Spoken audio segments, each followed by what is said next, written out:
ठीक है, कह रहा। चले पूछ ले, सना पूछना था। हम्म। मैम एक कोई पॉलिप है वो प्रोट्यूबरेंट हो रहा है, अगर सर्विक्स से हम्म। बाहर आ रहा है तो उसमें हमें डॉक्टर साहब मुझे पूछना था करना है। कि सॉरी, पूछो। पॉलिप आ रहे हैं तो क्या? सर्वाइकल पॉलिप कोई प्रोट्यूबरेंट है वो बाहर आ रहा है, सर्वाइकल लिप्स जो है वो विजिबल हैं, पॉलिप ग्रोथ नजर आ रही है। मैम उसे बाय मैनुअल हम करेंगे ना? हाँ, बिल्कुल करेंगे। Thank you. वेलकम जी। सना, आप कुछ कह रहे थे? हम्म। यस सर, मुझे ये पूछना था कि फुलनेस, ये जो हम लोग कहते हैं कि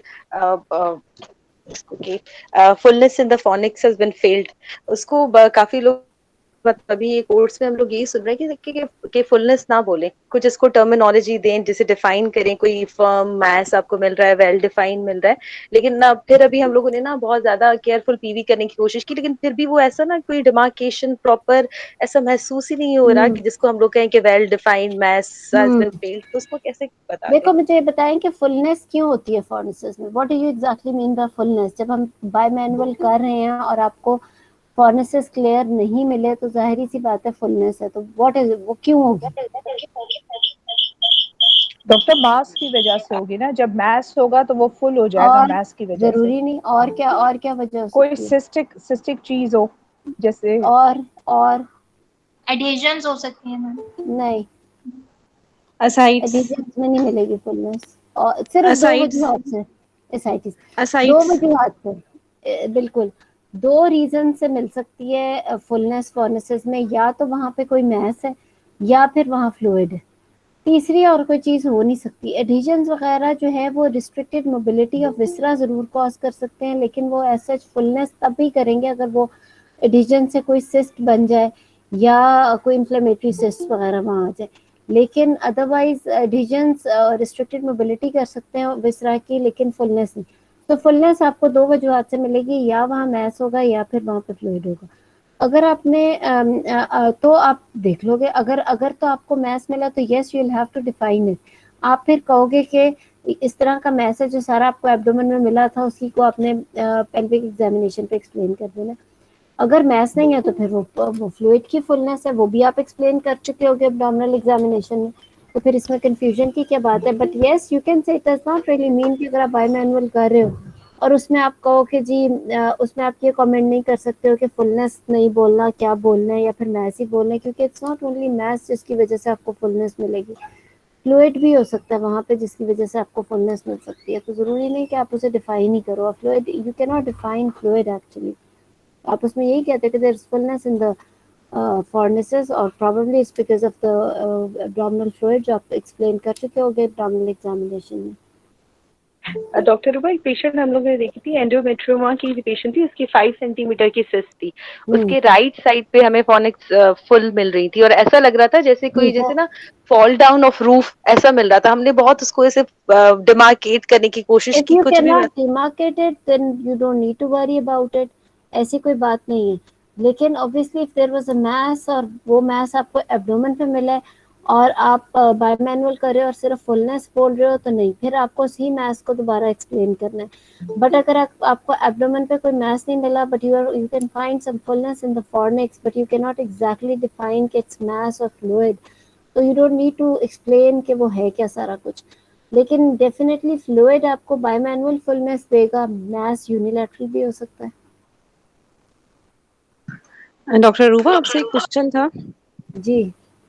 हाँ, ये मैंने कल एक पेशेंट देखी, she was 70 years of age and she was married for 45 years and widow for 4 years, and now she came with lower abdominal pain for about 8 years and lower abdominal mass for about 1 month, and hmm. doctor, she never menstruated ever. She was 70 years of age and उसके secondary sexual characteristics बने हुए थे, मतलब अभी तो breast अट्रोफिक ही थे मगर बने हुए थे, सही थे, और प्यूबिक हेयर, एक्सिलरी हेयर वो शेव करती आई थी, और पर वजाइनल एग्जामिनेशन पे उसको उसका नॉर्मल वजाइनल लेंथ था और ब्लाइंड एंडिंग था।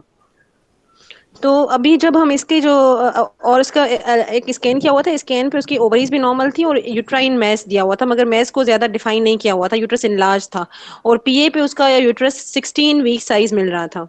हम्म। और वो मतलब फिक्स था, इमोबाइल था, जैसे सारे मैलिग्नेंसी वाले फीचर्स होते हैं मैस में वैसे ही थे। और पेशेंट को भी जो है ना वो हिस्ट्री में भी weight loss, loss of appetite, shortness of breathing, ये सारे थे। तो फिर अब हम इसकी इसमें डॉक्टर देखिए, अब इसको जो मतलब सेकेंडरी सेक्सुअल कैरेक्टरिस्टिक्स भी हैं, तो जाहिर है ये ब्लीड तो करती रही होगी ना। वो तो सेप्टम था, नहीं, तो ये पायोमेट्रा, सब नहीं हेमाटो। करती रही। You cannot make diagnosis like this. If it was a blind ending vagina, then how can you say that she could have bled?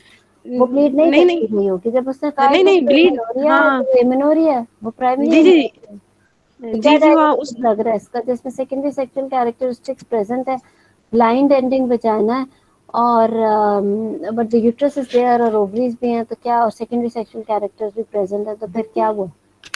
तो उसको ऊपर आउटफ्लो कोई भी ट्रैक। सेप्टम होगा, आउटफ्लो ट्रैक्ट ऑब्स्ट्रक्शन है, और हाइपोप्लास्टिक यूट्रस।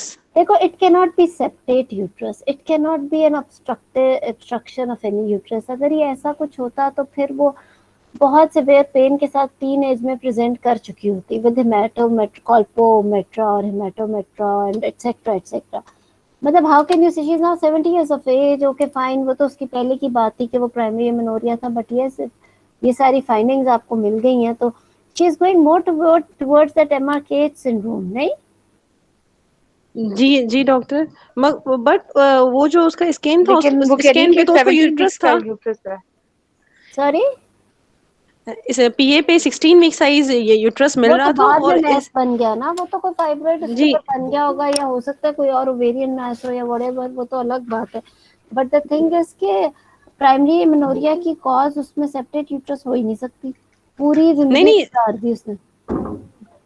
नहीं, हाँ डॉक्टर रूबा, मगर मैं ये सोच रही थी स्कैन पे अल्ट्रा यूट्रस था, मतलब दो उसके स्कैन किए हुए थे, उनमें था कि तो uterus present with mass. MRKH syndrome के अंदर एब्सेंट वजाइना प्रेजेंट यूट्रस नहीं होती, बिल्कुल होती है। जी हाँ, ये भी हो सकता है, सही।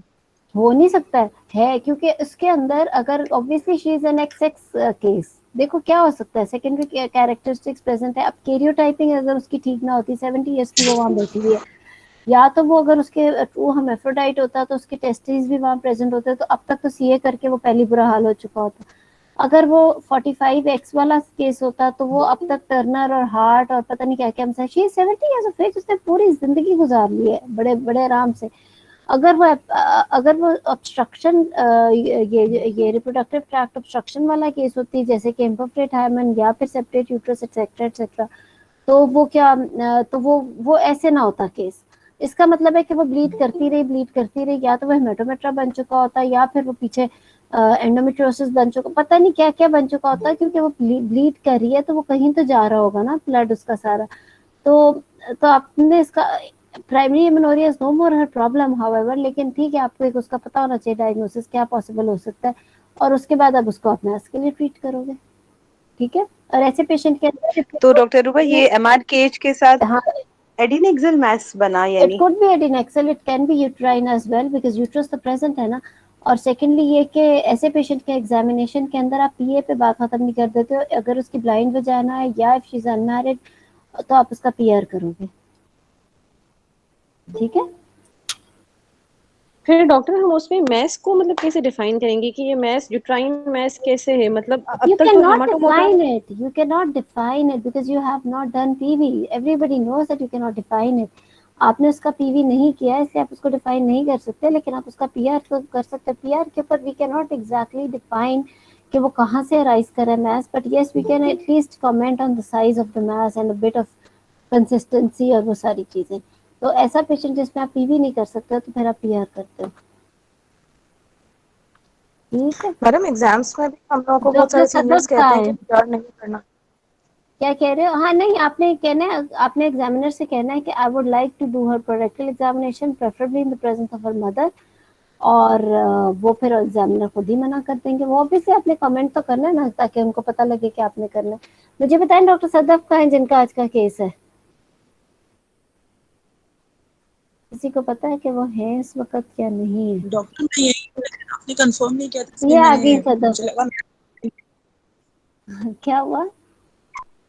एक्चुअली मैंने 2-3 बार पूछा था कि केस मेरा ही है, लेकिन कंफर्म नहीं किया था, इसलिए मुझे लगा मेरा केस नहीं है। अच्छा, चलो लगा कि नहीं है तो कोई और कर देगा, बड़े सारे लोग कोशिश कर लेते हैं। कोई बात नहीं, कंफ्यूजन हो गई। वैसे जब शेड्यूल इसीलिए शेयर किया जाता है टाइम एंड एवरीथिंग, ताकि किसी को शक ना रहे कि केस क्या है और किसका है। और इसमें आई होप कि कोई डाउट की बात नहीं थी, बिकॉज ग्रुप के अंदर बड़ा क्लियरली शेयर हुआ था कि आपकी समरी और सारा कुछ ना क्या आपका था। चलो कोई बात नहीं, कोई और कर ले, अगर किसी और ने प्रेजेंट करना है वो कर ले। नहीं डॉक्टर मेरे पास प्रिपेयर्ड है। एक्चुअली समरी मैंने आपको प्राइवेट में शेयर की थी ना। अच्छा, उसे मैंने मैंने ग्रुप दो में तीन भी बार शेयर कर दी। मैंने आप ही का इस मैसेज, कोई बात नहीं, जिसने प्रेजेंट करना है वो कर ले। ठीक है मैं कर रही हूँ डॉक्टर प्रेजेंट। आप ही कर रहे हो, चलो जी जबरदस्त। गुड गुड सदफ, करो जरूर। स्टार्ट कर दूँ डॉक्टर? आप ठहरो, मैं जरा आपका टाइम भी ना नोट करती होती हूँ। हाँ जी, कर दें। 30 years old Rani Rizwan, married since 5 years. This is her first degree consanguineous marriage and first marriage of both partners. She is nulliparous. Her last menstrual period is 17th May 2021. She has received informal education, housewife by occupation, resident of Lyons area, living at a distance of half hour from Index Hospital. She was admitted via OPD on 24th of May 2021 with complaint of abdominal mass for 1 year and abdominal pain for 6 months. She has no known comorbids. According to my patient, she was in her usual state of health when she first had feeling of abdominal mass 1 year back. It was gradual in onset and increased in size over the year. There is no associated bloating, dyspepsia, early satiety, constipation, frequency, urgency, or heavy menstrual bleeding. She has experienced mild abdominal distension with abdominal pain since past 6 months. The pain was gradual in onset, initially mild, now severe since last month, associated with severe dysmenorrhea. She had to take injectable analgesics for this purpose. Her dysmenorrhea started before menstruation and subsided after 2 days of bleeding. And she had deep dyspareunia, which persisted for more than 12 hours after the act of intercourse. She also felt tenderness over the pelvic area. She had been taking analgesics on and off for this purpose, but no punctual treatment was taken. She had done ultrasound and CT scan for the purpose and now was admitted for surgery. Her history dates to 5 years back when she failed to conceive and underwent investigation 10 months after marriage. Her investigations showed a uterine mass, but she did not receive any treatment for it. She received 10 cycles of ovulation induction with clomiphene and glucophage. However, proper follicular tracking was not done, and she is not aware whether she produced a mature follicle or not. Following ovulation induction, she developed abdominal pain and perception of mass, for which she was operated 3 years back at a private hospital. The surgery was uneventful, and after the surgery, she again took 8 cycles of ovulation induction, which again was not, again in which follicular tracking was not done. Uh, but this cycle was but this induction was abandoned by on the choice of patient, since she started developing abdominal mass and pain yet again. Her menstrual cycles are regular 2 to 3 days in 30 days. She soaks 2 to 3 homemade pads per day. There is associated dysmenorrhea and dyspareunia, which is explained earlier. There is no associated vaginal discharge, fever, weight loss, chronic cough, or TB contact. There are no signs of hirsutism, acne, new onset weight gain, heat or cold intolerance, discharge from nipple, or any drug intake. Her tubal patency status has never been checked. She has not undergone pap smear, and there is no history of any contraception. Her husband is 35 years old with no known comorbids, working at a paper and plastic recycling factory. He is not taking any medications and has no past history of mumps, pelvic surgery, paralysis, spinal cord trauma, or urethral discharge. He is addicted to eating gutka. Both husband and wife are living together. Their coital frequency is 4 to 5 times per week. There is no psychosexual problems, and there is only deep dyspareunia, which is explained earlier. The patient's history is significant for laparotomy 3 years back, followed by myomectomy. Personal history is normal. Sleep, normal appetite, and bowel habits are normal. She is living in a small house with two rooms and 8 family members, and financial needs are not met with ease. On examination, she is a healthy young woman sitting comfortably on bed, well oriented to time, place, and person, and answering the questions cooperatively. Her vitals are blood pressure of 110 by 60 millimeter of mercury, pulse 80 beats per minute, respiratory rate 16 breaths per minute, temperature 98 degrees Fahrenheit, Her body mass index is 34 kilogram per meter square. Her sub-vitals shows no evidence of anemia, jaundice, clubbing, and cyanosis. Her thyroid is normal in examination. Breasts are asymmetrical in size but normal looking. No discharge from nipple and no lumps palpable are in all four quadrants of the breast. All accessible lymph nodes are not palpable. Breath sounds are equal on both sides, and it is normal vesicular breathing. First and second heart sounds are audible. Apex beat is palpable in the mid-clavicular line and fifth intercostal space. No audible. On per abdominal examination, abdomen is normal looking. Umbilicus is centrally placed and inverted. A healthy phenestrial scar mark is visible. All hernial orifices are intact. On superficial palpation, there is no tenderness. On deep palpation, there is tenderness and hypogastrium. There is no visceromegaly. Mass of 18 to 20 week size is palpable arising from the pelvis. Lower limit not reachable.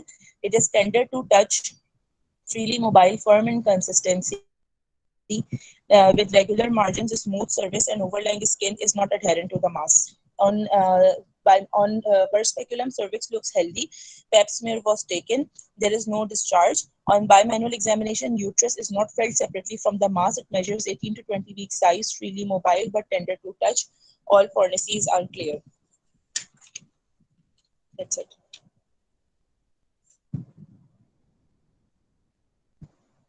Doctor आपकी आवाज नहीं आ रही मुझे. Sorry, हाँ मैंने कहा कि it was good, बहुत अच्छा था. आपने 2 मिनट्स पहले ही ख़त्म कर लिया, तो विच मीन्स कि हालांकि केस बहुत लंबा है. एक्चुअली जो आपकी हिस्ट्री है वो लंबी है, थोड़ी सी और डिटेल्स की ज़रूरत थी इसके अंदर. बहुत पहले भी ख़त्म नहीं होना चाहिए, और क्योंकि इसका मतलब है या तो आप बहुत तेज़ हुए हो या फिर आप ने चीज़ें मिस कर दी. तो स्पीड आपकी ठीक थी, थोड़ा सा तेज़ थे वैसे. एक्चुअली चीज़ें आपने बहुत ज़्यादा मिस नहीं की, अच्छा ही था ओवरऑल. केस वो डिफिकल्ट था. इसके अंदर जो बहुत इंपॉर्टेंट चीज़, देखो हमारा फोकस क्या है, हमारा फोकस है मैथ्स पे और हमारा फोकस है सब फर्टिलिटी पे. पहले हम हिस्ट्री एग्जामिनेशन पे बात कर लेते हैं, फिर हम आगे चलेंगे. तो इसके अंदर जो हिस्ट्री के अंदर बहुत इंपॉर्टेंट बात थी ना, बिकॉज एक पेशेंट है जो कि मैरिड फॉर 2 years जब थी, then she had a surgery. उस सर्जरी के बारे में मैं बहुत डिटेल्स पता करना चाहती थी, और ये वाला जेस्चर आपकी हिस्ट्री से भी पता लगना चाहिए था. सिर्फ एक चीज़ की सर्जरी वाज अन इवेंटफुल मेरे लिए इम्पोर्टेंट नहीं है. मेरे लिए इम्पोर्टेंट ये है कि उसकी सर्जरी की वजह क्या बनी थी. वाज दैट जस्ट मैस, या उसको, क्योंकि आपने कहा उसे फाइब्रॉइड्स रिमूव, उसकी मैमेक्टमी हुई, तो क्या उसको फाइब्रॉइड के उस वक्त क्या सिम्टम्स थे, उसको उस वक्त क्या ब्लीडिंग का सिम्टम्स थे, या वो फर्टिलिटी के लिए या मैस के लिए. फिर उसकी सर्जरी एग्जैक्टली हुई कहाँ, किस लेवल के बंदे ने, because it was a case of सब फर्टिलिटी. एक सब फर्टिलिटी का केस जिसमें फाइब्रॉइड्स हो, एक पेशेंट सब फर्टिलिटी की जो सर्जरी कराने जा रही है, that has to be dealt with a very expert hand, you know. उसमें ये नहीं होता कि बस पकड़ के मायोमेक्टमी कर दी, या फिर इवन आप लोगों के डिपार्टमेंट्स में भी only trainees are not even doing such surgeries all by themselves, because ये एक बहुत सेंसिटिव पेशेंट होता है. बेशक एक बहुत आसान सा फाइब्रॉइड हो, बट उसमें supervision has to be there, या फिर बहुत ट्रेंड बंदा कर रहा होता है. बिकॉज आपने ये ट्यूबों चीजें का डॉक्टर ने बताई थी, लेकिन मैंने हॉस्पिटल का नाम जो है वो मेंशन यू करना हैव मुझे लगा टू सही नहीं है. You have to you have to हम इसी सेटअप में रह रहे हैं, आपने बताना, ताकि आगे इवन अगर कोई पेशेंट किसी डॉक्टर का भी नाम बताती है, तो ये तो बड़ी, इसमें आप किसी को डाउन नहीं कर रहे हो ना कुछ कर रहे हो, ये तो बल्कि उसके लिए बड़ी ऑनर की बात है कि चलो उसने एक पेशेंट की सर्जरी की है, वो ठीक रही है, और आपका तो एग्जामिनेशन शो कर रहा है कि उसकी इतनी अच्छी सर्जरी हुई थी कि वो तो इतना मोबाइल मैस है अभी भी, यू नो, डिजन्स भी नहीं बनी हुई उसके अंदर, एक्सेट्रा एक्सेट्रा. लेकिन you have to know exactly कि वो किस सेटअप में हुआ, किस डॉक्टर ने की. सेकेंडली उसके बाद उसके इंट्राऑपरेटिव नोट्स एग्जैक्टली थे क्या. ये एक बहुत बड़ा माइनस पॉइंट हो जाता है अगर हमारे पास प्रीवियस सर्जरी, ऐसा सफरटिलिटी का पेशेंट जिसमें जाहिर बात है हम आगे सर्जरी प्लान करने लगे और हमें प्रीवियस सर्जरी के नोट्स ही ना पता. ट्यूबल पेटेंसी इस पेशेंट में सबसे पहले जिक्र आपने जिक्र किया, बिल्कुल एक ब्लर सा, जब when you were talking about you know husband का बता दिया आप, उसके बाकी से जब नो कर रहे थे तो आपने ट्यूबल पेटेंसी, हालांकि शी हैड अ सर्जरी. आपका आपने चीजें कवर की हैं, बट आपका जो सीक्वेंस या आपका जो स्टेप वाइज इवेंट बताने का तरीका था वो ऐसा नहीं था कि, मतलब आपकी history was good, may be 60% अगर आप आगे मैनेजमेंट अच्छी करो.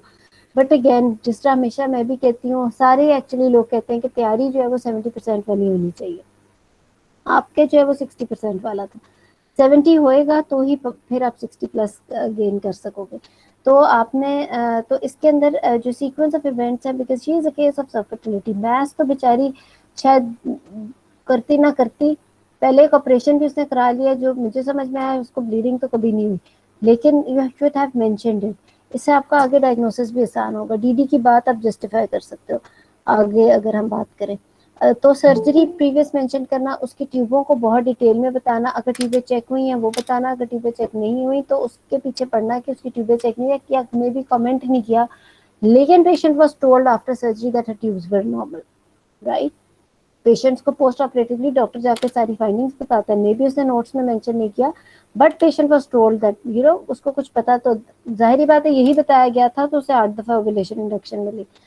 तो ये सारा कुछ, उसके बाद ये कि because she is a case of mass abdomen and pen abdomen, आगे आपके साथ जो डीडी की बहस होनी है ना, वो होनी है कि अब ये डीडी है क्या, वो हम आगे करते हैं, लेकिन मैं आपको थोड़ा सा बताती हूँ कि अगर आप हिस्ट्री को ज्यादा एलैबोरेट कर दो ना, तो आप डीडी की बहस आसान कर दोगे। कि जब वो ओवुलेशन इंडक्शन कराती रही और फॉलिकुलर ट्रैकिंग होती रही, तो इसके कितने तो अल्ट्रासाउंड हो चुके थे, उन अल्ट्रासाउंड पर कभी क्या आया, क्या कोई छोटे मोटे फाइब्रॉइड आते थे, क्या कोई छोटी मोटी एंडोमेट्रियोटिक सिस्ट आती थी, या क्या कभी कुछ मतलब कुछ छोटा मोटा उसका आता था कि बिल्कुल ही नॉर्मल अल्ट्रासाउंड आता था, और अब वो जो है कि एकदम से ये मैस बन गए। तो ये चीजें साथ साथ लेके आपने चलनी है। उसके अलावा the rest was I think fine, you almost covered everything. Maths की हिस्ट्री आपने अच्छी, यू स्टार्टेड ऑफ वेल। ये एक कंफ्यूजिंग पेशेंट था कि इसमें एचओपीआई किस तरीके से स्टार्ट किया जाए, आपने इसकी मैथ्स के साथ आपने स्टार्ट किया। यू कुछ लोग स्टार्ट करेंगे, वो भी सीक्वेंस ठीक है, मेरा ख्याल है वो शायद ज्यादा ठीक है कि अगर आप सब फर्टिलिटी से शुरू करो, that she is unable to conceive for last 5 years, तो आप उसको वहीं से शुरू करो, and then you start explaining mass in between, जब उसको 1 साल से हुआ और फील हुआ और एक्सेट्रा एक्सेट्रा, लेकिन 3 साल पहले भी उसको हुआ था और उसकी सर्जरी हो गई, तो वो एक आपका स्टोरी की तरह सीक्वेंस बन जाएगा, ये ऊपर नीचे नहीं होगा। तो इसलिए कह रही हूँ थोड़ा बॉर्डर लाइन किस्म की हिस्ट्री, अगर आगे बहुत ही अच्छा केस लेके जाओ या बहुत ही अच्छा डीडी और वो सारा करोगे ना, फिर पास होगे, वरना वरना शायद पास ना ही हो, क्योंकि जहाँ बॉर्डर लाइन हिस्ट्री में आपका पास ना होने के ज्यादा चांसेस होते हैं, क्योंकि आपकी history has to be so good के उसमें फिर आपका मैनेजमेंट में, क्योंकि आगे पीछे थोड़ा बहुत होने की गुंजाइश रखनी चाहिए। ठीक है, अच्छा किसी ने क्या आवाज नहीं आ रही, आई होप आप लोगों को आवाज आ रही है मेरी ज्यादातर को। ठीक है चलो, अच्छा और किसी ने कुछ ऐड करना है हिस्ट्री के अंदर या कुछ पूछना है, मतलब आपने कुछ पूछना हो। डॉक्टर इसमें ना मेंस्ट्रुअल साइकिल के बारे में इतना एलोबरेट नहीं किया गया था कि मेंस्ट्रुअल एक्चुअली साइकिल इन्होंने किया, प्रीवियस क्या था। जी। हाँ आप सही कह रहे हो, इन्होंने किया, लेकिन वो इतनी गुम सी होगी ना कि उनकी history, actually when she was talking about menstrual cycle, उसी के एंड पे कहीं इन्होंने जब पैप्समेयर की बात की, उसके साथ ही ट्यूबल पेटेंसी की बात कर ली, वो सीक्वेंस ऑफ इवेंट्स ऐसा था ही नहीं कि एक ह्यूमन ब्रेन उसको रजिस्टर करता है जैसे स्टेप वाइज, तो उसको रजिस्टर करने के लिए वो सीक्वेंस ऑफ इवेंट्स ठीक होने बहुत जरूरी थे, तो वो नहीं था, तो इस वजह से आपने शायद वो चीज भी नहीं सुनी। बेहतर इसका सीक्वेंस ये होना चाहिए था कि you should have started with the history of सब फर्टिलिटी।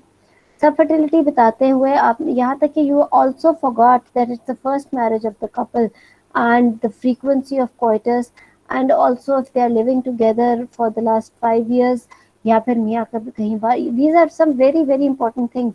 लेकिन अगर आप उसकी सब फर्टिलिटी से शुरू करोगे जो कि पिछले 5 साल से, तो फिर आप किस तरीके से कवर करोगे कि you start off with her subfertility, then you will explain that is the first marriage, living together, coital frequency, and yes she had some coital problem जो डिस्पैरिनिया आपने बताया, वो भी यहीं पे बता के उसके बाद आप उसका स्टार्ट कर सकते हो कि जी she had her ultrasounds done and all that.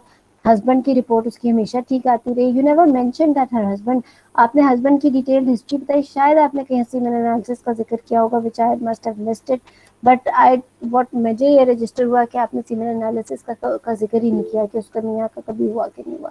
Then you उसके बाद आप उसका फिर मैथ्स की तरफ आ सकते हो कि ये मैथ्स अभी का नहीं है, 3 साल पहले हुआ, she had her myomectomy done, उसकी डिटेल सारी, और फिर ये कि ट्यूबल पेटेंसी का क्या स्टेटस है, क्या 3 साल से पहले उसने कोई वर्कअप कराया था या ओवुलेशन इंडक्शन ली थी, या उस वक्त क्या स्टेटस था ट्यूबों का, और फिर जब उसकी मायोमेक्टमी हुई तो क्या सारे नोट्स थे, ट्यूबल पेटेंसी का क्या स्टेटस है, जिसकी वजह से 8 दफा दोबारा ओवुलेशन इंडक्शन हो गई, और उसमें क्या होता रहा थ्रू आउट अल्ट्रासाउंड में, क्या दोबारा कोई छोटे मोटे फाइब्रॉइड्स या कोई छोटी मोटी सिस्ट आती रही या वो सारा कि वो नहीं आई, तो फिर यू शुड मेंशन आल्सो कि नहीं आती रही।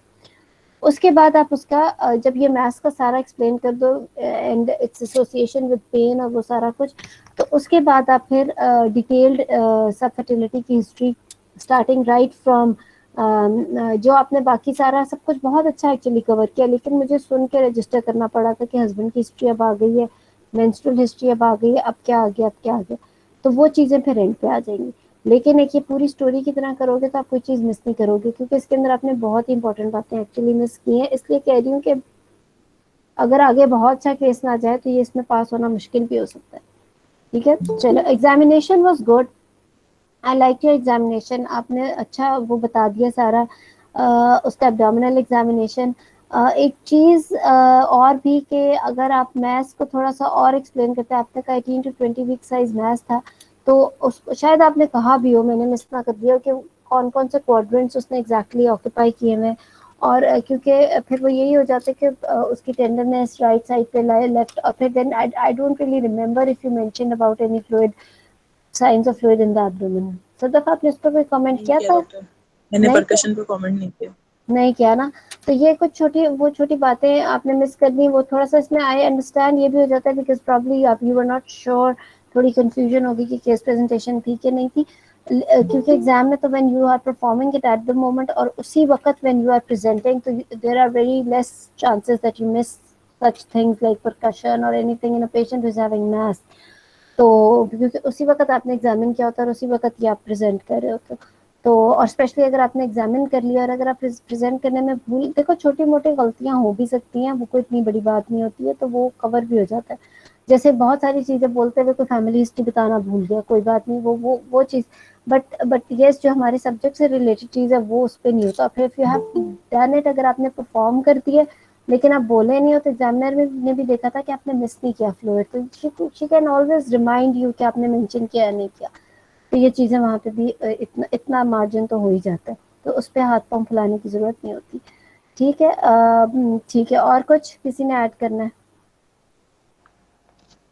डॉक्टर, इनकी मैम प्रेजेंटिंग कंप्लेन क्लियर नहीं थी, मतलब ये सब फर्टिलिटी के लिए आ रही है या मैथ्स के लिए आई है? एग्जैक्टली, एक्चुअली इन्होंने जो मुझे समरी भेजी थी वो बहुत ही अच्छी प्रेजेंटिंग कंप्लेंट उसके ऊपर लिखी हुई थी, तो मैंने तो उसी चीज को कंसिडर कर लिया।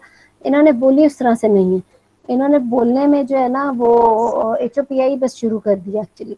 वो डॉक्टर, एब्डोमिनल मास और एब्डोमिनल पेन की कंप्लेंट थी। देखिए डॉक्टर, मुझे बहुत कंफ्यूजन थी पेशेंट के प्रेजेंटिंग कंप्लेंट में। मैंने 3 दफा लिख के फिर उसको चेंज किया। पहले मैंने inability to conceive for 5 years सबसे पहले लिखा। फिर मुझे लगा कि पेशेंट क्योंकि एडमिट तो एब्डोमिनल मास और पेन की वजह से हुई है, तो मुझे वहां से शुरू करना चाहिए, क्योंकि अगर मैं 5 इयर्स से स्टार्ट करूंगी तो मास की हिस्ट्री तो फिर 4 इयर्स बैक से है। फिर 4 इयर्स में प्रेजेंटिंग कंप्लेन में इसमें उसको कैसे कंफ्यूजन की इनकॉर्पोरेट बात ही कोई नहीं, ये बड़ा ही अच्छा सवाल है और ये आपको एग्जाम में बहुत कंफ्यूज करेगा, क्योंकि पेशेंट्स वहां पे बैठे होंगे। देखो, अगर एक पेशेंट है वहां पे फॉर एग्जाम्पल यही वाला जिसमें सारा मैथ्स भी है फॉर एग्जाम्पल और भी मसले हैं, लेकिन she has not conceive for last 5 years. Patient अपने मुंह से नहीं बोला कि कंसीव भी करना है, वो कह रही है मुझे मैथ्स और पेन है, but you know she has not conceive for last 5 years. आप उससे पूछोगे कि कंसीव करने का क्या प्लान है, उसके लिए अब तक क्या किया, वो कितनी ओवुलेशन इंडक्शन करा चुकी है, वो एक सर्जरी करा चुकी है, पता नहीं क्या क्या करा चुकी है, मियाँ का सारा कुछ हो चुका है, तो definitely she has been trying to conceive. she has got that complaint, may be उसने उस वक्त बोला नहीं, लेकिन आप उससे खुद पूछ सकते हो कि वो ये सारा आप करती नहीं है, तो you are here for conception also, she will say okay yes I am here। एक पेशेंट है वो कहेगी कि नहीं मुझे इस मैथ से छुटकारा चाहिए, मेरे लिए कंसेप्शन अभी फिलहाल कोई इंपॉर्टेंस नहीं रखती, उसकी प्रेजेंटिंग कंप्लेंट में हम नहीं बोलेंगे wants to conceive. It's very rare to happen, ऐसा बहुत कम हो सकता है कि ऐसा भी कोई पेशेंट हो, बट होते हैं एक्चुअली। मतलब आई हैव सीन पेशेंट्स जो इवन पॉलिप के साथ आते हैं और लिटरली वो कहते हैं कि मतलब वो क्योंकि गायनेकोलॉजिस्ट की तो आदत होती है कि वो पूछता है कि जी आपने तो कंसीव नहीं किया तो आपके उसका क्या है ये, तो मैंने ऐसे भी करते हुए देखा है कि वो एंटर होते ही कहते हैं कि आप हमारी स्लिप पे सबसे ऊपर पहले लिखें कि do not want to conceive और अब आगे बात, तो यू नो आप पहले उससे क्लियर कर लोगे। उसकी वजह ये है कि व्हाट इफ अगर अल्ट्रासाउंड पे आपको एंडोमेट्रियोटिक सिस्ट आ जाती है, कुछ और ऐसी चीज या एसिम्प्टोमेटिक फाइब्रॉइड एक्सेट्रा एक्सेट्रा, तो हमारी मैनेजमेंट बिल्कुल डिफरेंट हो जाएगी। But if she is here with mass and she wants to conceive, तो हमारी मैनेजमेंट बहुत क्लियर है। सो फिर आपकी प्रेजेंटिंग कंप्लेंट पहले wants to conceive ही होगी। ठीक है, ठीक है, बहुत अच्छा पॉइंट सबीन ने बताया था, ठीक हो गया। चलो अब इन्वेस्टिगेशंस पूछें। Investigations, doctor, I want to know complete blood count, hmm, with hemoglobin and gram per deciliter, total चलो leukocyte count and सुनती रहो ना, platelet. हीमोग्लोबिन 8 है। जी. हाँ, And total leukocyte count and platelets. Normal, वो Blood भी group with normal, Rh factor, B positive, random blood sugar in milligram per deciliter, 92, urine detailed report with microscopy and biochemistry, 8 to 10 pascals,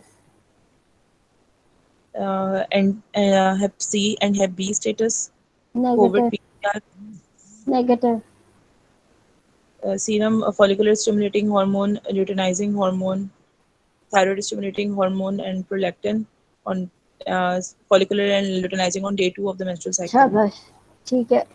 excuse me, वो ठीक है, वो सारी रिपोर्टें ठीक है, Day 21 progesterone, नॉट अवेलेबल,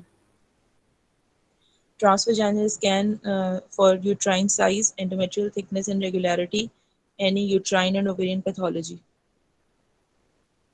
चलें we will discuss. My differentials include नहीं, uterine fibroid, डिफरेंशियल नहीं, अभी तो हमने बात ही नहीं की डिफरेंशियल की, और क्या मांगोगे? अभी बड़ा COVID कुछ रहता PCR, है मांगने वाला, मांगी यार मांगी, अभी बड़ा कुछ रहता है फिर मांगने वाला। Reds and indices and peripheral smear. indices, RBCs, indices, sorry, शाबाश, और peripheral smear, हाँ हाँ चलो ये सारा मांगोगे, और and urine culture and sensitivity, culture sensitivity ठीक है, और and semen analysis. डॉक्टर जो शुक्र है, इन्वेस्टिगेशन तुझे पता है नहीं हुई, उनका भी जिक्र करना है कि मांगना है या जाहिर नहीं? है, क्या पता क्यों ही हो, उस पेशेंट को ना पता हो, या क्या पता वो ना रजिस्टर कर सकती हो पेशेंट, तो जो Hysterosalpingogram, आपके हाथ। अच्छा, semen और analysis, and हाँ, case notes, surgery notes of previous ठीक है, ठीक therapy है, that has been. शुक्र है, और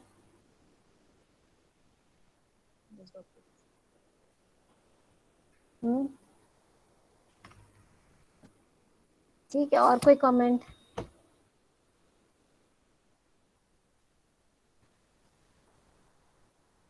हम्म,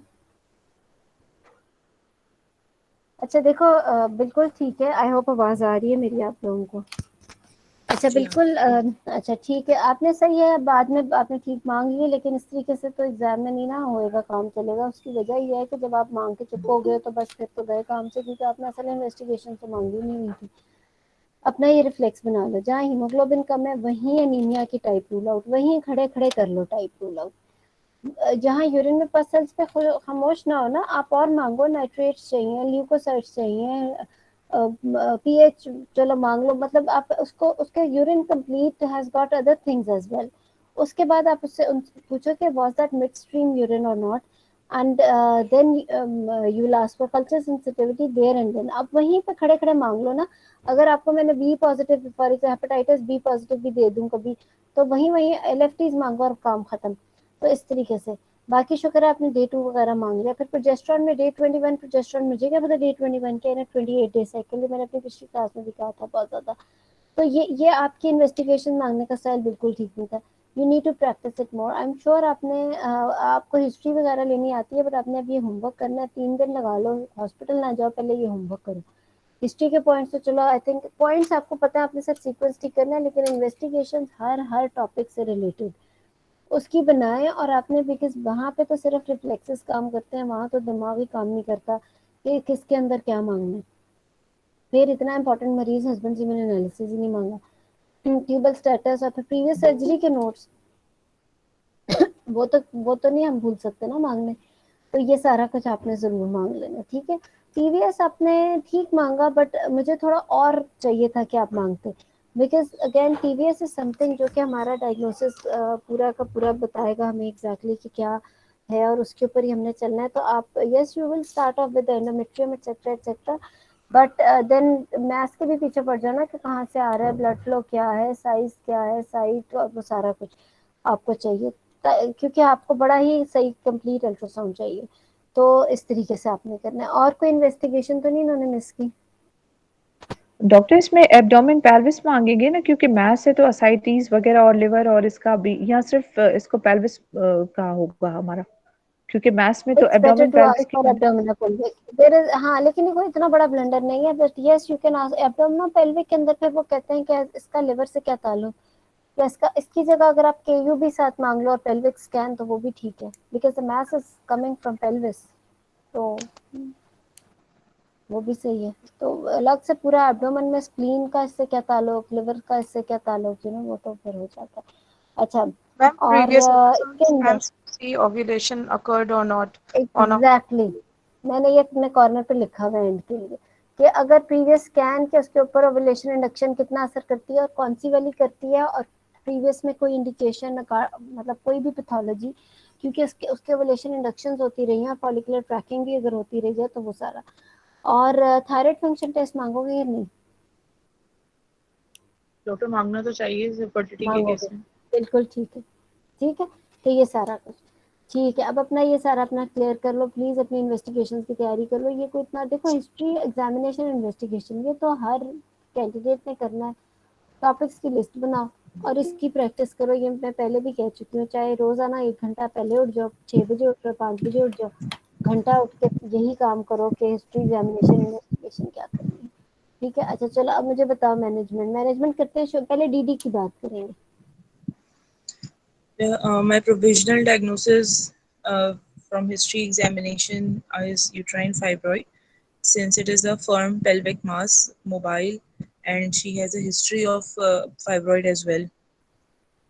And my differentials include uterine fibroid, endometriotic mass, because patient has dysmenorrhea and dyspareunia, and it can also be a tubo-ovarian mass, since her dysmenorrhea follows this pattern What of is PID. endometriotic mass?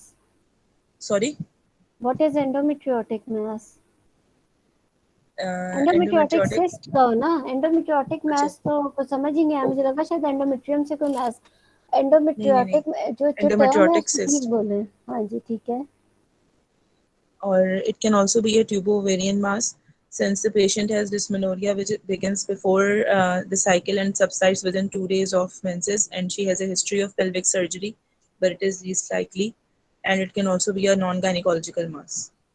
बहुत अच्छा sequence है आपका, एक भी गलती नहीं है। इसको अगर आप और भी इलेबोरेट और भी खूबसूरत तरीके से अगर बोलना चाहो, तो number 1 diagnosis is recurrence of fibroid. अगर इस, देखो वही चीज है, लेकिन आपने एक ऐसे तरीके से बोला है कि एग्जामिनर फौरन सुनेगा कि ठीक है, इसका प्रेजेंस ऑफ माइंड है यहाँ पे। इट्स नॉट जस्ट यूट्राइन, आप कहोगे कि number 1 diagnosis is recurrence of uterine fibroid. However, she does not have, examiner ने आगे से आपसे यही कहना है कि इसको तो ब्लीडिंग नहीं है, fibroids normally present with bleeding. तो फिर तो आप कहोगे however she is not having bleeding but it's a firm mass, she had surgery before and she's a diagnosed case of fibroid uterus, और उसमें हिस्टोपैथोलॉजी हुई थी जिसमें फाइब्रोइड आया था and it was myomectomy।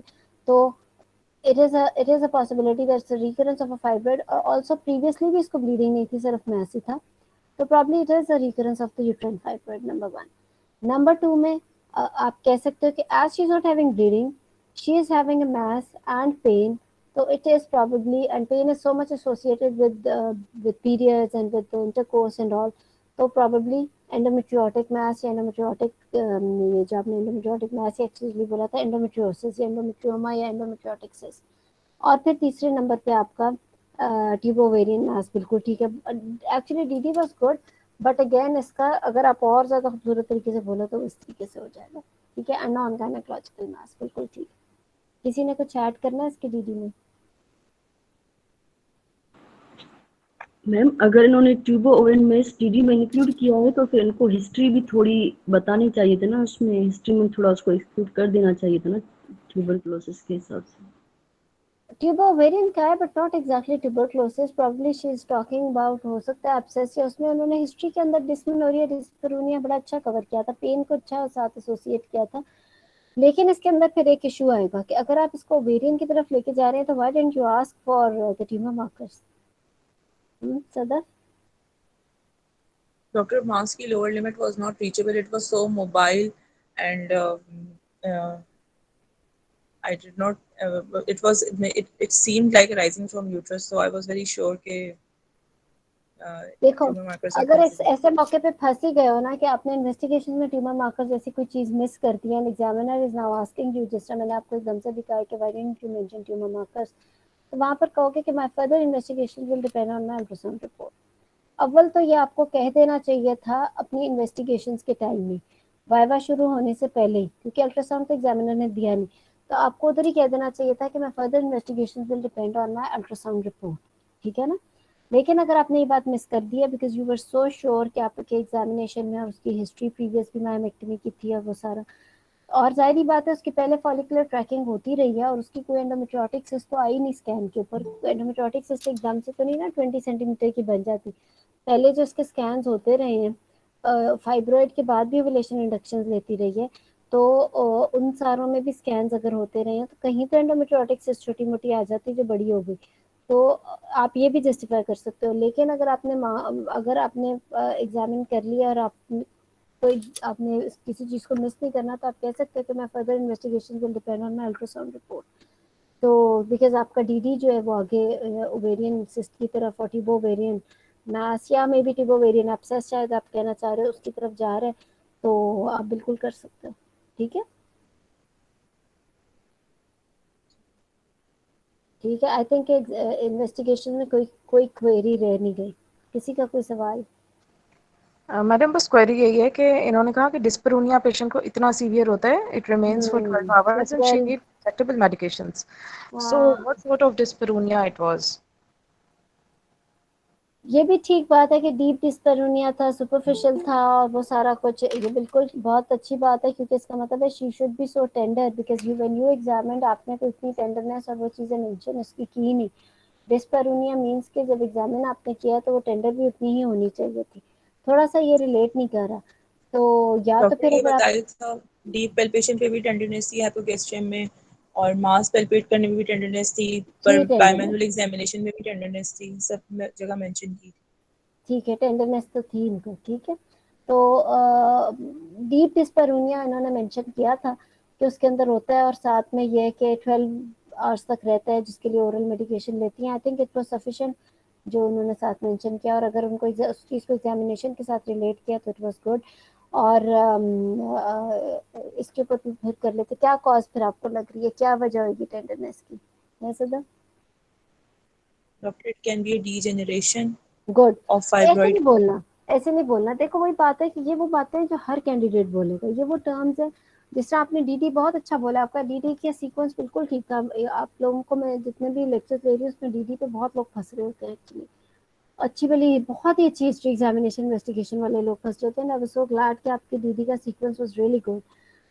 लेकिन वही बात है कि अगर उसको इतने अच्छे प्यारे तरीके से बोलो तो और भी अच्छा, because you have to be different. अगर आपने पास होना है, वहाँ हर बंदा जो है ना सब कुछ ही करके वहाँ आके बैठा हुआ है, मतलब यू नो उसने एक सारी ट्रेनिंग की हुई है, थ्योरी पास की हुई है, तो अगर आप degeneration that's a complicated fibroid, बाकी जो मर्जी हो, डीजेनरेटेड है, वो टॉर्जन वाला है, वो जो मर्जी है, it must be degenerated, it must be a complicated mass, इस वजह से इसको टेंडरनेस है। अब वो चाहे एब्सेस है, इन्फेक्शन हुई हुई है, या वो इट मस्ट बी कॉम्प्लिकेटेड, वो एग्जामिनर को खुद ही समझ आ जाएगा कि आपके माइंड में, because it may not be particularly degeneration, it can be anything, complication में तो सारी चीजें शामिल है ना, इन्फेक्शन भी है, डीजेनरेशन भी है, रप्चर भी है, टॉर्जन भी है, सो परसिस्ट है या फाइब्रॉइड है जो भी है, तो it must be complicated mass, that's it, ठीक है। तो अपने बोल दो, चलो अब और फिर अब हम आ जाते हैं मैनेजमेंट की तरफ। First of all, I will complete my investigations, good, missing ठीक है। investigations. That is, I will get the semen analysis of the husband, and I will ask for the previous record that is not available. Then I will call the patient regarding the diagnosis that she. Doctor मैं आपको scan का बता दूं जो patient का था, या फिर स्कैन चलो बता दो। 15 into fibroid 11 centimeter subserosal fibroid arising from the fundus, and it with degeneration. बस ठीक इतना है, लिखा हुआ। ठीक है, Normal ovaries and no any adnexal pathology. ठीक है,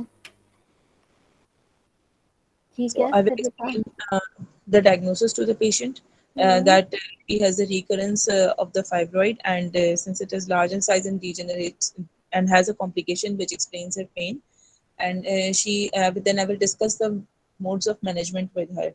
Uh, might she opt for medical or surgical?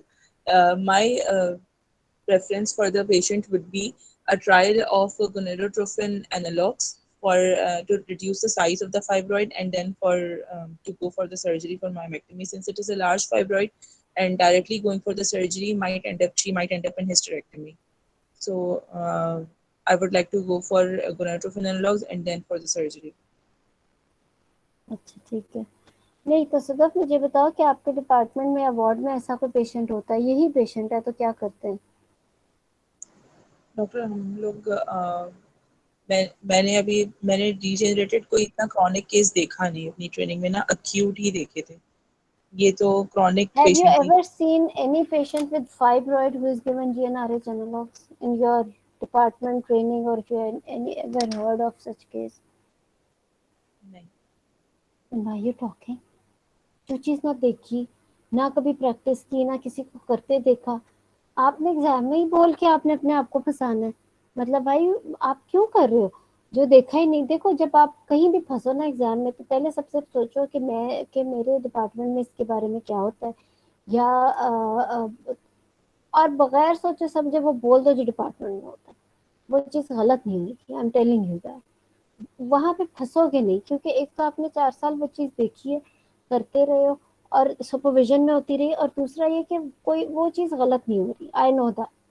तो आप एक नई चीज बोल के ना, जो चीज की नहीं है उसको जस्टिफाई करना बड़ा मुश्किल हो जाता है।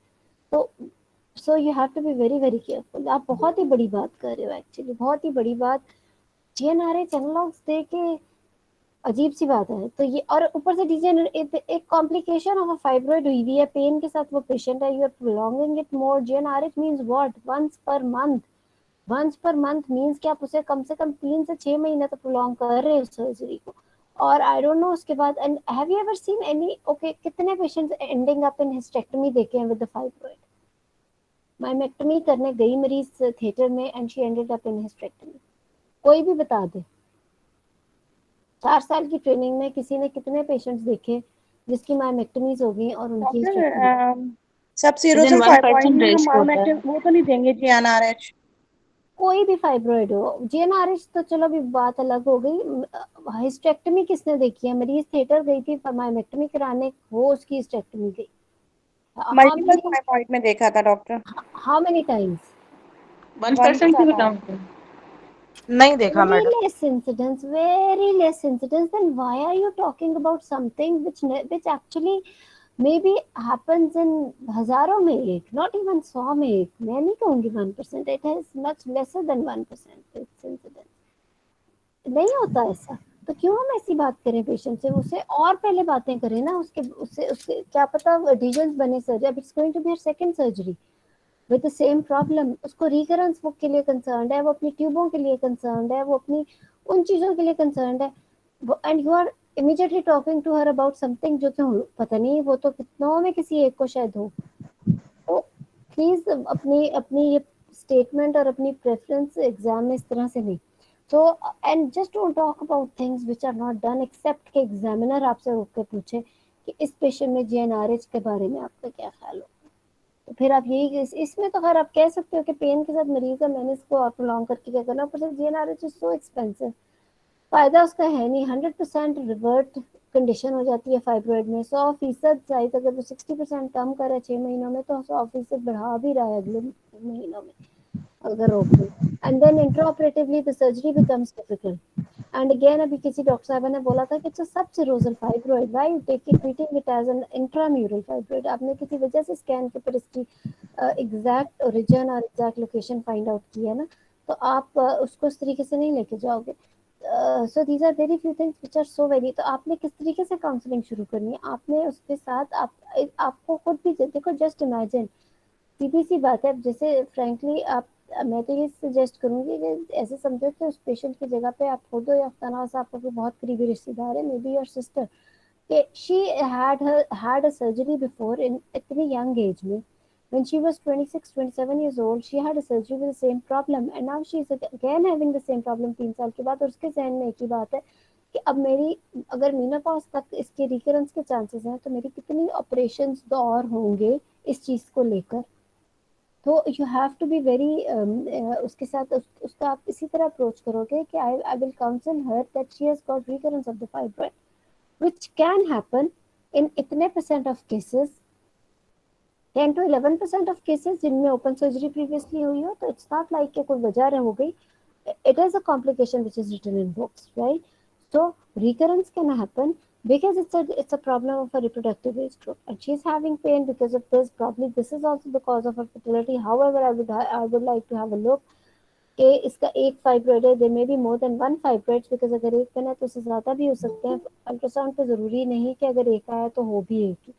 तो वो सारा कुछ वो intraoperatively, and then the tubal status is important. So I would like to discuss with her that if this really is the cause for her fertility. However, considering her fertility and pain and mass, I would like to proceed with the surgery. और उसके बाद आप उसकी जो भी preparation है वो सारा कुछ. और उसमें इस पेशेंट में बिल्कुल कोई रोल नहीं है नॉलेज का. वो कहाँ पे जाके बात आएगी वो मैं आपको बताती हूँ. तो ठीक है. अच्छा, अब सदफ दोबारा से इस पेशेंट की मैनेजमेंट करो. Doctor, first of all, I will counsel her regarding the recurrence of the of the fibroid that has occurred. Since she has had a previous surgery for the same purpose, this surgery, the upcoming surgery might be difficult due to adhesions, and a tubal patency test will be done during the surgery as well. Following the surgery, she will be given the infertility treatment after weight reduction and time for uterine healing. ठीक है, ठीक है, not bad. चलें फिर आगे manage करो. किस तरीके से लेके चलोगे? First, I will optimize her hemoglobin. I will give her 2 units of pack cells to build up her HB up to 10 gram per deciliter, and plan her laparotomy in my upcoming list. In my laparotomy, I will do the myomectomy with send it for histopathology and do a chromotubation test on the table to check for the tubal patency. I will manage the post-operative course of the patient and call her for follow-up after 10 days ऐसे नहीं with बात the करनी, ये इस तरह नहीं. देखो, आपने कहना अच्छा okay I will plan her surgery. आपने वो देखो to start off yes it's a recurrence of the case. फिर अगली बात ये कि there is very less likely chance that she is having malignant changes in the mass because there is so much less chance, 0.1% chance that the patient is that the fibroid has got malignancy. That is what patient wants to know ना. हर patient चाहता है उसे पता हो कि उसके अंदर mess है तो क्या वो malignant है या नहीं. I would like to tell her that as in the last उसकी previous surgery 3 साल पहले हुई, अभी वो 30 years की. It's a problem of a reproductive age group, right? There are chances of recurrence. तो अब ये ना समझे कि अब इस दफा हो गई तो फिर खत्म. As she is having wish for fertility, so I will have to do a procedure. जाहिर बात है, वरना तो हम इसको स्ट्रेक्टमी भी ऑफर कर दें ताकि रिकरेंस ही ना हो. But because she wants to conceive, so and I have to conserve her uterus, so that's why I'm opting for a myomectomy. But with myomectomy, there are chances of recurrence again. ठीक है, ये मरीज को बताना बड़ा जरूरी है. उसके बाद अगली चीज, yes, you will optimize her condition. Then you will say that her hemoglobin is 8. I want her to be around 10 at least for surgery. जैसे कि आपका मुझे एम लगा क्योंकि आपने 2 पैक सेल लगाए. Then you have to justify उसी statement में आपने जस्टिफाई करना है कि why are you giving her pack cells. आप कहोगे कि she's having pain, she's having a complication of a fibroid. I don't want to delay her surgery. However, उसका तो अभी cycle date was 17th of May, 17 जून को वो काफी अभी टाइम है. I could have given her IV iron or something like that. But as ये बातें बोलने की जरूरत नहीं, but आपकी बात से पता चल जाए कि as she is having a complication of a fibroid, so I don't want to delay her surgery. I would like to give her Paxil and plan the surgery date, right? Meanwhile उसके जो और मसाइल थे जैसे कि urine का मसला था एक्सेट्रा एक्सेट्रा, वो सारा कुछ आप सॉल्व करोगे. उसके बाद आप on the day of surgery फिर आपने सर्जिकल प्रोसीजर को थोड़ा सा एलैबोरेट करना है.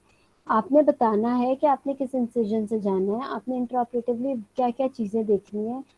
आपने इस टाइम पे आके अपने डाइट टेस्ट की बात करनी है. आपने शुरू पे पहली लाइन में नहीं डाइट टेस्ट की बात करनी, because very frankly at the time of myomectomy dye test की क्या इंपॉर्टेंस है ये आप खुद बताओ सर. डॉक्टर इसको मैं लोग उसकी इंपॉर्टेंस इसलिए कम है कि आपको ट्यूबल स्टेटस उस वक्त का तो पता चल जाएगा, but then you perform myomectomy. Obviously आप मायोमेक्टमी के ऑपरेशन में फाइब्रॉइड निकालने से पहले ही आप करोगे ना डाई टेस्ट, क्योंकि अगर यूट्रस के ऊपर फिर स्कार उसकी कर दिया कॉम्प्लिकेशन के तौर तो पे हो होगा सकता नहीं। लेटर ऑन 3 महीने बाद फिर आपको ट्यूबल स्टेटस तो पता करना ही पड़ता है कि सर्जरी के बाद वाला क्या स्टेटस है। सो डाई टेस्ट आपको उस वक्त का स्टेटस बता देगा, लेकिन उसके लिए भी आपको बाद में करना पड़ता है चेक, ठीक है ना। ठीक है। I will doctor approach रूबा, with मुझे कहना था इस पे, एक मिनट, अगर हम टेस्ट बिफोर मैमेक्टमी ड्यूरिंग मतलब ड्यूरिंग प्रोसीजर बिफोर मैमेक्टमी कर दें, तो हम एटलीस्ट पेशेंट को उसकी काउंसलिंग में तो कह सकते हैं ना कि before yes surgery it was fine, maybe exactly, it's a so it's better complication to of get it surgery done. later on. Yes yes, so it's better to get it done. और secondly ma'am dye test का ये भी फायदा हो जाता है कि during मैमेक्टमी अगर आपको यूट्राइन कैविटी खोलने की जरूरत पड़े तो you immediately get a blue tinge and you get to know कि यूट्राइन कैविटी खुली है, उसका भी फायदा हो जाता है। सेकेंडली जैसे डॉक्टर सना ने कहा कि यस उसको काउंसलिंग में बहुत इंपॉर्टेंट वो हेल्प आउट हो जाता है कि जी आप बता देते हो कि इसकी ट्यूबल स्टेटस क्या था। कई दफा इतना पेडंकुलेटेड सबसिरोजल फाइब्रोइड होता है कि आपको लगता ही नहीं कि मैं 3 महीने बाद इसकी एचएसजी कराऊं, लेकिन चलो एग्जाम के लिए रख लो कि आप एचएसजी कराओगे 3 महीने के बाद, ठीक है।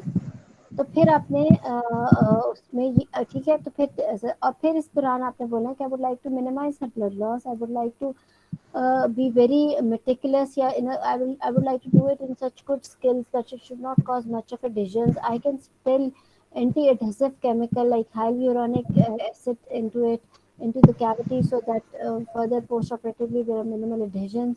इस तरह की बात है ताकि आपका एक कंसर्न शो करे कि you are not just doing a surgery like myomectomy, but you are doing myomectomy in a subfertile patient, ठीक है ना। This is what actually we all do in the surgery as well, especially in a subfertile patient। इन सब चीज़ों का बहुत carefully ख्याल रखा जाता है। और फिर हम पोस्ट ऑपरेटिवली तो ये सारी चीज़ें उसमें फिर एग्जामिनर आपको बीच में रोक के बोलेंगे जैसे किसी दफा now you tell me that how will what manoeuvres और what measures you can do to reduce the blood loss. Doctor एक बात पूछनी थी इसकी कि जी इस सब फर्टिलिटी है वो इस फाइब्रॉइड की वजह से तो नहीं है ना at present time? You never know. देखो कई दफा फाइब्रॉइड किस तरीके से कॉज करते हैं, या तो वो ब्लॉकेट, क्या पता वो सबसिरोजल है बिल्कुल कॉर्नुअल एंड पे वो ट्यूबल ब्लॉकेट कर रहे हैं, it's such a huge fibroid, क्या पता ये पूरी फंडस को ऑक्यूपाई कर रहा है और दोनों ट्यूबल ब्लॉकेट कर रहे हैं। क्या पता कि ये ब्लड सप्लाई अगर अगर अगर इंट्रामायोमेट्रियल नहीं भी होता है, यानी एंडोमेट्रियम को इंडेंट नहीं भी कर रहा और बिल्कुल आउटर साइड पे भी है, but then you don't really find out exactly the cause for subfertility, then itself a 16 centimeter fibroid can change or can cause change in the blood supply of uterus, and it can later on lead to infertility also. Thank you doctor. Ma'am subserosal fibroid भी इतना ही bleed करता है जैसे intramural, या फिर वो उसमें कुछ कोई ब्लीडिंग के ब्लीड करता ही नहीं है, कुछ कोई सबसिरोजल हो या इंट्राम्यूरल हो, how are you going to reduce blood loss. ठीक है मैडम, वो जो ब्लीडिंग के लिए हम प्रिवेंटिव मेजर्स लेते हैं नहीं नहीं वो इस सभी तरह नहीं, पे सदफ करते हैं। बताएगी, सदफ बताएं what how are you going to reduce blood loss।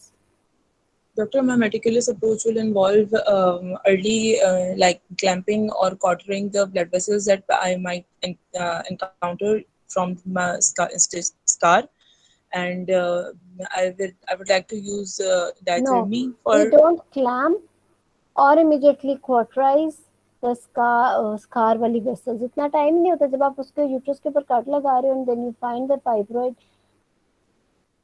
Clamping cutting तो टर्म यूज होती है ना लिगामेंट्स में।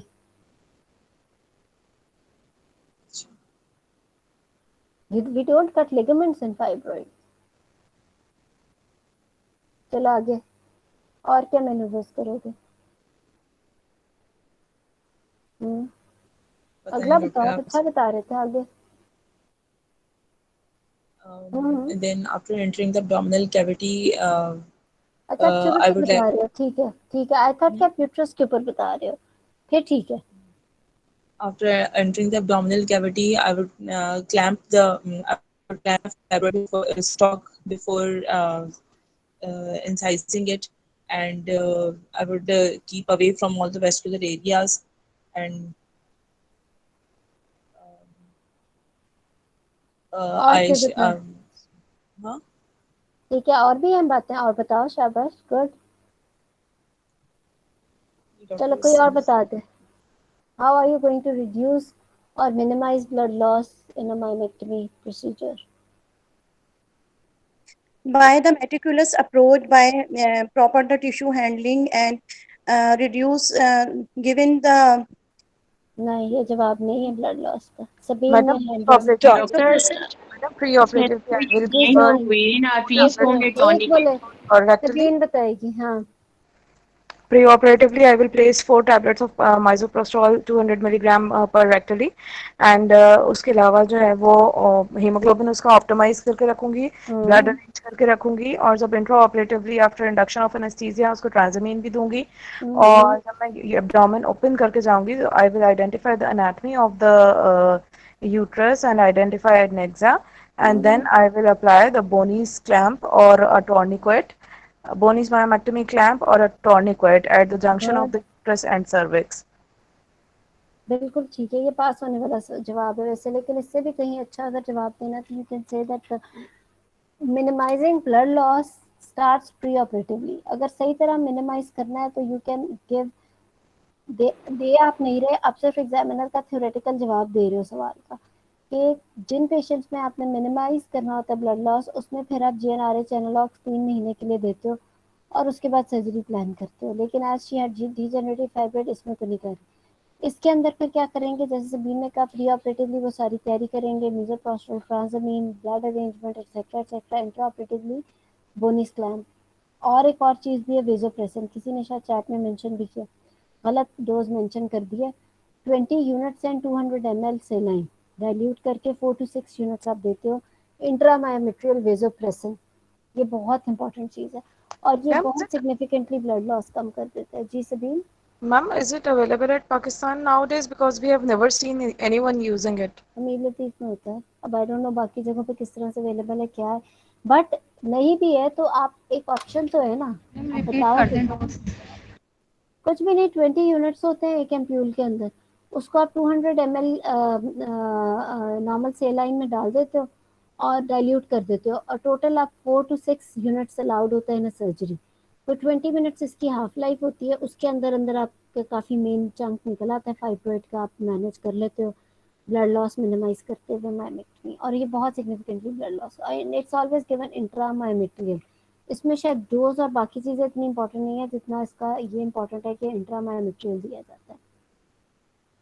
ठीक है, डॉक्टर तो इंट्रा आपको मायोमेट्रियल ना, दिया जाता है, हाँ फाइब्रोइड पर नहीं देते हम लोग? नहीं, इंट्रा मायोमेट्रियल यूट्रस की वॉल में, ओके, एंड नेवर इंट्रावीनस और एनी अदर रूट में से वो कार्डियोपल्मोनरी अरेस्ट हो जाएगा वेजोप्रेसिन से। तो आपने इसको इंट्रा मायोमेट्रियल ही देना है क्योंकि ये वेजो कंस्ट्रक्शन कर देता है एकदम Ma'am, से। it's injected around the fibroid, not into the fibroid itself.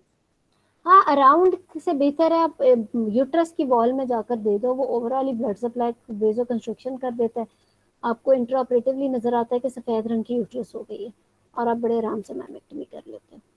ठीक है, अच्छा, and how are you going to reduce the adhesions? Doctor, minimal blood loss, minimal good, handling of the adjacent very good. structures, and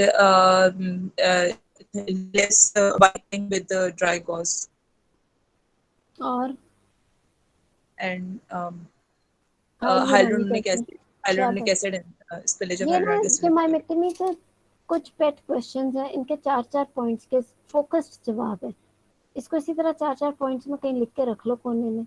और ये इसी तरह देखो, हर जिस तरह मैंने कहा ना टॉपिक के हिस्ट्री एग्जामिनेशन इन्वेस्टिगेशन है, इसी तरह हर टॉपिक के वाइवे के पेट क्वेश्चंस है। जैसे कि अगर आपका VH या ये प्रोलैप्स है तो उसमें एक सफ़े से ज़्यादा का वाइवा ही नहीं है पैसरी के ऊपर, 4-5 सवाल वो ही हैं, उनके जवाब फोकस्ड है, अगर आप वो उस तरह के दे दो एक भी पॉइंट मिस किए बगैर तो ज़बरदस्त। इसी तरह मायोमेक्टमी में टिक टिक टिक टिक 4-5 पॉइंट वहीं पे ज़बरदस्त, अगर आप मिस करोगे इधर उधर की बात तो वो फिर मुश्किल हो जाएगा। ठीक है, तो बिल्कुल इसी तरह पोस्ट ऑपरेटिवली क्या करेंगे पेशेंट का? Sorry, doctor, मैंने मिस कर दी, दोबारा पूछेगा प्लीज। मैंने कहा पोस्ट ऑपरेटिवली बता दो। जी, I will give her general post-operative care and follow. Doctor, ये सारी चीजें बतानी है, मतलब जो फर्स्ट इमीडिएट पोस्ट ऑप से लेके। हाँ बता दो।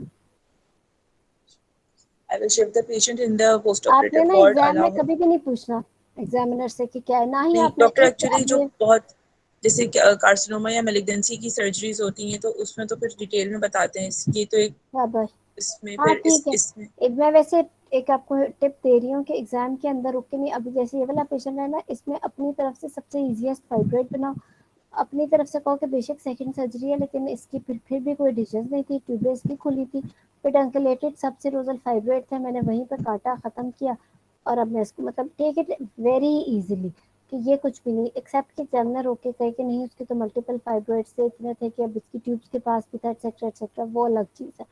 तो जैसे चलो आप पोस्ट ऑपरेटिवली बात किया तो बस बोलते रहो जब तक कि आपने अपना मरीज ठीक करके घर भेजना है। I will shift her in the post-operative ward, allow her orally when gut sounds are audible, remove the catheter after 12 hours of surgery and dressing after 24 hours of surgery. I will encourage early mobilization and discharge her on the second post-operative day after ensuring her well-being. Call her for follow-up on the 10th post-op day for stitch removal and with histopathology report. I will counsel her for weight reduction until next 3 months to buy time for healing of the uterine. For the healing of uterine incision, and until then she can have a healthy diet and lifestyle to reduce her weight. Following the 3 months, I will repeat my investigations including follicular stimulating hormone, luteinizing hormone, and hysterosalpingogram for tubal patency, and a semen analysis since it has never been done. And I will give her ovulation induction since she does not have any previous record and she doesn't know whether she produced a mature follicle or not. So I would like to give her 6 cycles of ovulation induction, and then after with along with proper follicular tracking. If that fails, I would ठीक है, go for ठीक है। stimulated. अच्छा मेरी बात सुनो, ये सारी सर्जरी करके सब कुछ करके हस्बैंड सीमेन एनालिसिस आपने कैसे बोल दिया कि अभी तक उसका नेवर बीन डन, वो तो आपने करा ही लेना है क्योंकि ठीक है she had surgery because of mass and वो सारा कुछ, लेकिन जब हम उसकी सर्जरी करने जा ही रहे हैं तो हस्बैंड सीमेन एनालिसिस उस वक्त भी करा लेंगे ना, शुरू में ही करा लिए ताकि हमें एग्जैक्ट स्टेटस तो पता हो कि आगे हमने किस तरीके से चलना है। तो आपने या तो फिर ये है कि एचएससी तब कराओ जब आपने हस्बैंड सीमेन एनालिसिस कराना है, क्योंकि अगर हस्बैंड सीमेन एनालिसिस में इतने कम स्पर्म्स आ रहे हैं कि उसने आईवीएफ ही कराना है तो फिर तो एचएसजी का भी फायदा नहीं ना। तो अपनी स्टेटमेंट को ना वही करना है जैसे कि करते हो एक्चुअली, मतलब अगर अव्वल तो आपने पहले करा लिया जब वो फर्टिलिटी के साथ आई थी, okay she is going to go for surgery but we got her HSA done even at that time as well, so we have at least some idea कि उसका सीमेन एनालिसिस कैसा है, इसलिए 3 महीने बाद हमने उसका ट्यूबल पेटेंसी टेस्ट कराना है। बार बार एफएसएच एलएच कराने की जरूरत नहीं है, 3 महीने बाद दोबारा क्यों करा रहे हो, वो तो बाद में हमने ओवुलेशन देख ही लेनी है उसकी जब हम ट्रीटमेंट करने करेंगे, तो कितनी दफा इसके इतने महंगे टेस्ट कराने की जरूरत नहीं है। एक दफा करा लिया वो ठीक आ गया, हस्बैंड सीमेन एनालिसिस 3 महीने पहले कराया वो ठीक आ गया, तो फिर अब सर्जरी की, सर्जरी के 3 महीने बाद अब सिर्फ ट्यूबल पेटेंसी देखने की जरूरत है, मजीद दोबारा से उसके सारे टेस्ट कराने की जरूरत नहीं है। तो अब अगर एक्सेप्ट कि उसके कोई टेस्ट पहले ठीक नहीं आए थे तो फिर हम दोबारा उसको कर सकते हैं, लेकिन अगर पहले सब ठीक आ गया तो सर्जरी की 3 महीने बाद सिर्फ एचएसजी। अगर उसका for any reason husband semen analysis नहीं हुआ तो 3 महीने बाद पहले हस्बैंड सीमेन एनालिसिस कराओ, क्योंकि वो ठीक आएगा ही तो एचएसजी कराओगे ना, तो इट्स नॉट लाइक सारा कुछ ही सब कुछ ही 3 महीने बाद दोबारा कराएंगे। ठीक है doctor, I had in mind कि ये पेशेंट ने इंडक्शन से पहले ये सब चीजें करवाई थी and she has had 10 induction before and then 8 induction afterwards and her follicular stimulating hormone is before these 8 inductions. वो तो So आपने अपनी इन्वेस्टिगेशन पूरी करके मैनेजमेंट शुरू की ना, जब आपने अल्ट्रासाउंड अच्छा पूरा किया, हस्बैंड सीमेन एनालिसिस एचएसजी दोबारा मांगा, तो वो तो इन्वेस्टिगेशन पूरी करके मैनेजमेंट शुरू की थी ना। ठीक है, ठीक है ना, तो हस्बैंड सीमेन एनालिसिस अगर तो उस वक्त ठीक है, अगर उस वक्त ही बॉर्डर लाइन आया तो ठीक है, फिर आप 3 महीने बाद एक दफा रिपीट जरूर करा लो, लेकिन बार बार रिपीट हर चीज कराने की जरूरत नहीं, काफी एक्सपेंसिव इन्वेस्टिगेशन होती हैं ये। ठीक है, ठीक है ना, तो ये और फिर 3 महीने बाद अब उसका ट्यूबल पेटेंसी देखोगे, आपने सबसे रोजल निकाला है ट्यूबल पेटेंसी, खुद ही से कहना ठीक है और मैं ओवुलेशन इंडक्शन दूंगी, फर्स्ट साइकिल में फॉलिकल बन गया, शी इज प्रेग्नेंट। ठीक है, अपनी तरफ से यूं चलना है, लेकिन फिर यहाँ तक कि एग्जामिनर ये भी चाहे पूछे कि प्रेगनेंसी में क्या केयर करोगे, एक्सेप्ट कि एग्जामिनर बीच में रोके कहे कि उसकी ट्यूबें ठीक नहीं आई एचएससी पे या उसका कुछ ऐसा है तो फिर क्या करोगे, तो फिर काउंसिल करके फिर आगे चलेंगे। लेकिन अगर आपका वाइवा यहाँ तक बहुत अच्छा जा रहा है तो वो बड़े अच्छे बड़े मजे से प्रेग्नेंट भी हो जाएगी। डॉक्टर रूबा ये पीछे पहले 10 से 12 ओव्यूलेशन इंडक्शन ले चुकी है, तो इस पे एग्जामिनर आर्ग्यू नहीं करेगा कि फिर से आप ओव्यूलेशन इंडक्शन देंगे यू इसको? Will give options to the patient. आप उसे ऑप्शंस दोगे, आप कहोगे कि अब उसकी फाइब्रोइड भी निकल गया, यूट्रस सब ठीक है, she is very young, if she want तो she can take trial of 3 months with ovulation induction और she can go directly for IUI. Doctor Aruba, इसकी 2 सर्जरीज हो गई हैं, अगर एग्जामिनर कहता है कि ट्यूब्स ब्लॉक हैं, अब हम तो हमें कोई फर्दर सर्जिकल प्रोसीजर करना होगा या हम डायरेक्ट आईवीएफ पे जाएंगे? Direct IVF. अच्छा, फाइब्रॉइड रिकरेंस के लिए कुछ पोस्ट ऑप इसको देंगे प्रिवेंट करने के लिए? कुछ भी नहीं, 3 महीने डॉक्टर बाद ऐसे पेशेंट प्रेगनेंसी में के जब लिए आईयूआई मेंशन करेंगे तो स्टिमुलेटेड आईयूआई मेंशन करना जरूरी है या सिर्फ स्टिमुलेटेड। आईयूआई को? So बोलो अपनी तरफ से सिर्फ IUI. If examiner asks you that how are you going to do IUI, then you will give ovulation induction और वो सारा कुछ।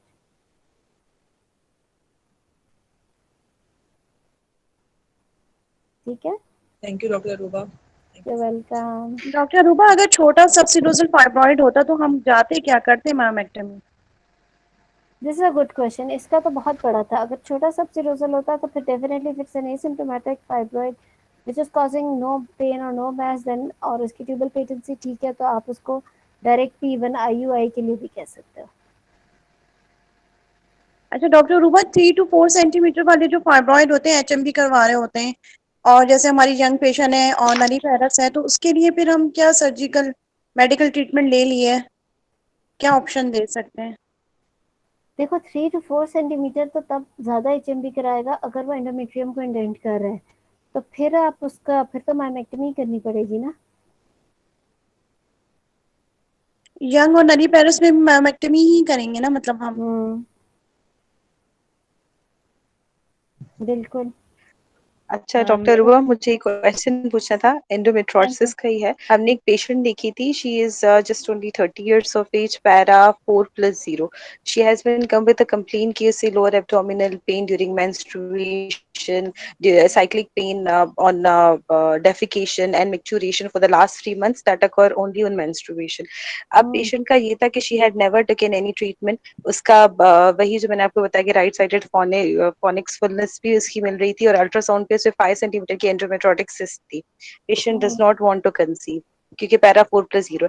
तो इसमें आप ये बताएं कि उसको क्या मतलब हम लोग डायरेक्ट सीओसीपी नहीं दे सकते टू सप्रेस दिस, कि जरूरी है कि उसको डायरेक्ट लेप्रोस्कोपी करके और उसको सिस्ट निकालें? देखो मेडिकल ट्रीटमेंट, एंडोमेट्रियोसिस के ट्रीटमेंट के 2 रास्ते हैं, एक है मेडिकल, एक सर्जिकल। अगर तो वो कंसीव करना चाहती है या कोई कॉम्प्लिकेशन हो गई है सिस्ट की तो फिर सर्जिकल, अगर कंसीव नहीं करना सिर्फ पेन मसला है तो फिर मेडिकल।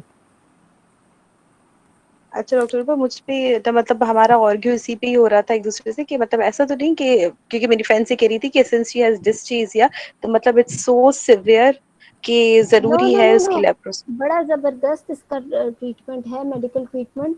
मेडिकल ट्रीटमेंट आप दो इसको प्रोजेस्टेरोन ओनली, और उसके साथ ओडी के अंदर aromatase inhibitor, she can take it continuously for 3 months, यानी कि नॉन स्टॉप पीरियड उसके रुके रहेंगे, नॉन स्टॉप 3 महीने लेगी, 3 महीने बाद अल्ट्रासाउंड रिपीट कराओगे, सिस्ट गायब भी हो सकती है वरना छोटी 2-3 सेंटीमीटर की भी रह सकती है। उसके बाद आप उसको रीइवैल्यूएट करोगे कि अब उसकी पेन कैसी है या अब उसके सिम्टम्स कैसे हैं, और फिर आप डिसाइड करोगे। अगर 3 महीने बाद पेन या सिस्ट परसिस्ट करती है then you can proceed with the surgery. Doctor में प्रोजेस्टेरोन भी ऐड करेंगे एरोमेटेज इनहिबिटर्स के साथ? Yes, progesterone only with OD. देखो एरोमेटेज इनहिबिटर की नॉर्मली डोज बीडी में ओवुलेशन इंडक्शन के लिए, लेकिन ये कंटिन्यूस है, मतलब कंटिन्यूसली पूरा महीना डेली का। इट्स एन ये एक्सपेंसिव थोड़ा हो जाता है but it has got very good results. Progesterone only with aromatase inhibitor. ये फिर लेटेस्ट इससे स्टडीज है। सीओसीपी ना दे दे डॉक्टर रुबा, दोनों फिर आ जाएंगे। देखो ये लेटेस्ट स्टडीज हैं, हालांकि जो अगर ओवरऑल आप देखो तो एंडोमेट्रियोसिस के अंदर सारी treatments have got same effect, बस उनके कॉस्ट में डिफरेंस है, but progesterone only has got less side effects and with aromatase inhibitor very good result. अगर वो पेशेंट इतनी अफोर्डिंग नहीं है तो आप उसे कंटिन्यूस फार्मूला दे दो, वो भी ठीक है। डोज जो है पेन सेट हो जाएगी। डोज 2.5 मिलीग्राम होगा यस, लिट्रोजोल का? 2.5 ओडी।